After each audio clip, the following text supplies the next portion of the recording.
Praise the lord. Hallelujah. ప్రభు అయిన యేసుక్రీస్తు పేరిట మీ అందరికీ శుభోదయం. ప్రియ దేవుని బిడ్డలారా, 18వ తేదీలో మనం చేర్చబడ్డాం. 12వ నెల, ఆఖరి నెల, 26వ వత్సరాన్ని ప్రభు చిత్తమైతే మనం ఎదుర్కొంటాం. 26వ వత్సరంలో దేవుని చిత్తమైతే మనం ఎదుర్కొంటాం. దేవుని చిత్తం లేకుండా మరి ఒక నూతన సంవత్సరాన్ని చూసే కృప, ఆ యొక్క అర్హత నీకు లేదు. దేవుని కృప ఉంటేనే మరి ఒక నూతన సంవత్సరాన్ని నువ్వు చూడగలవు. అవును కదా పిల్లరా? ఈ లోకంలో మానవుడు జీవిస్తున్నాడు అంటే అది కేవలము దేవుని యొక్క ఉచిత కృపే. అది దేవుని యొక్క ప్రేమే. చాలామంది ఏమనుకుంటున్నారంటే, ఈ లోకంలో నాకున్న బలము, నాకున్న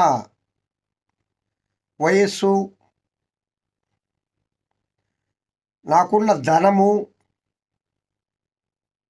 నాకున్న జ్ఞానము, మరి లోక సంబంధంగా ఆయనకి ఏదైతే ఉందో దాన్ని బట్టి నేను జీవిస్తానని గర్వపడుతూ ఉంటారు.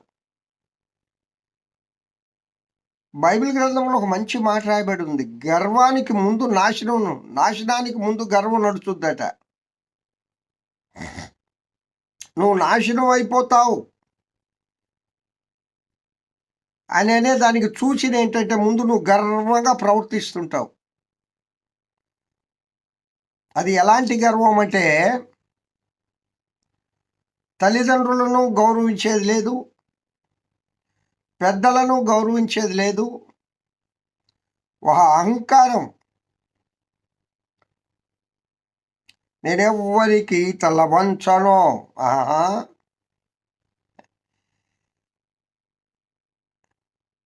నా మాట అంటే మాటే, నేనెవరికి తల వంచను. నిజాయితీగా ఉండేవు, ఆ విధంగా బ్రతుకు. యేసుక్రీస్తు ప్రభు యొక్క